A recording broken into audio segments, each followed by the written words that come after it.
Home appliances की दुनिया का बेमिसाल संगम। हर खुशियों को लेंगे आप जीत। बस अपने जीवन में इस्तेमाल करें अजीत।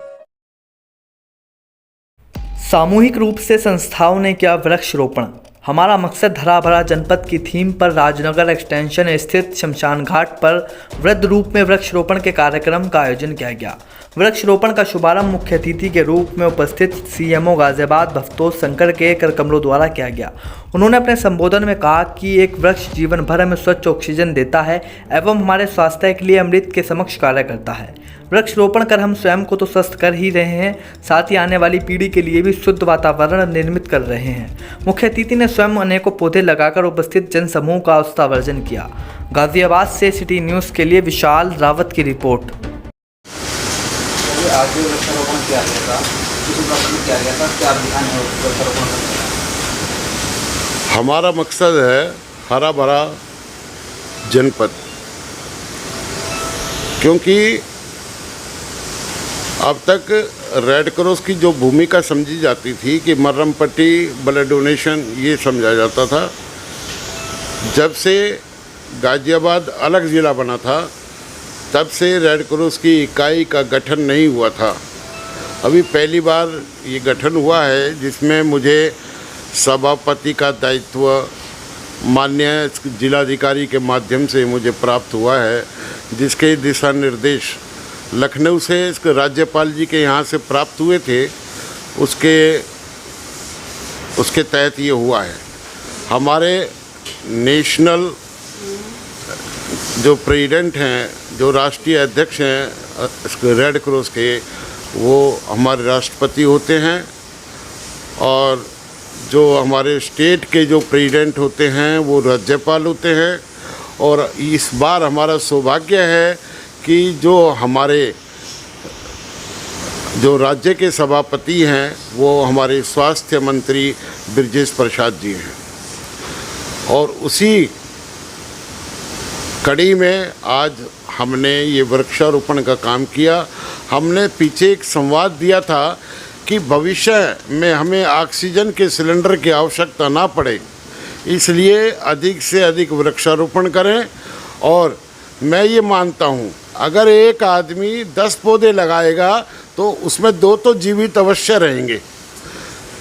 यही सोच करके, यही मुहिम चला करके, यही आंदोलन चला करके आज हमने वृक्षारोपण का कार्य किया। और इसमें हमारे साथ रोटरी गाजियाबाद ग्रेटर, भारत विकास परिषद, कल्पतरु, सेवा भारती, ये सब लोग हमारे साथ रहे। बड़ा ही हमें आनंद की अनुभूति हुई कि हमने ये एक दूरगामी परिणाम, जिसके परिणाम तो आएंगे लेकिन अच्छे आएंगे। आपने देखा होगा कि वृक्षारोपण तो हर साल हो जाता है, बहुत बड़ी संख्या में वृक्षारोपण होता है, मगर वृक्ष जीवित नहीं रह पाते। इस पर आप क्या कहेंगे? देखिए, मैं तो पीछे भी कहा था, आज राजनगर के रेलवे फाटक से सेक्टर 23 का जो रेलवे फाटक है, उस रेलवे लाइन के साथ साथ जितने भी पेड़ लगे हुए हैं, अगर वो साबुत खड़े हैं तो वो एक ही दिन में इसको रोटरी के माध्यम से लगाए गए थे 1993 में, और आज वो पेड़ सारे जिंदा खड़े हैं।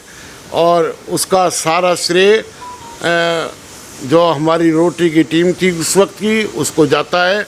उस वक्त हम तो आए थे रोटरी में, हमने भी अपने हाथ से पेड़ लगाए थे। हमारे छोटे छोटे बच्चे भी हमारे साथ गए थे वहाँ पेड़ लगाने के लिए। और आज हम अपने बच्चों को शिक्षित करें कि भाई ये पेड़ लगाओ, तो हमें दवाई की आवश्यकता नहीं पड़ेगी, हमें ऑक्सीजन की आवश्यकता नहीं पड़ेगी, क्योंकि सारी दवाइयाँ हमें इन वृक्षों से ही हमें प्राप्त हो रही हैं।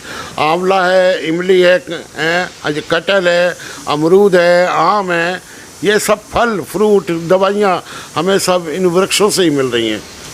वृक्ष आपके द्वारा लगा दिए गए हैं, लेकिन वृक्ष को जीवित रखने के लिए प्रतिदिन पानी की आवश्यकता पड़ेगी, तो हाँ, जिम्मेदारी किसको सौंपी गई? वहाँ शमशान घाट पे जो केयर टेकर है अली जी है, उन्होंने इसकी पूरी जिम्मेदारी ली है, और हमने भी इसको पूरा जिम्मा लिया है कि हफ्ते में एक बार हम अवश्य जाएंगे, उसको देख करके उसकी देखभाल करेंगे और शमशान घाट में जो और भी आवश्यकता होगी उसकी भी हम पूर्ति करेंगे।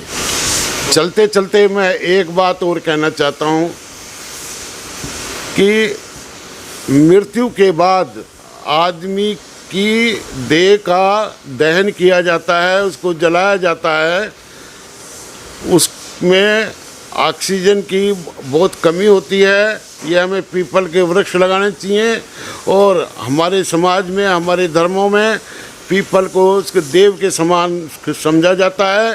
दूसरी बात और, एक आदमी के जलने में 2 पेड़ की लकड़ी साथ जलती है, तो हम ये सोचें हमने कितने वृक्ष लगाए थे जो 2 पेड़ की लकड़ी हम मरते मरते भी साथ लेकर के जा रहे हैं। धन्यवाद।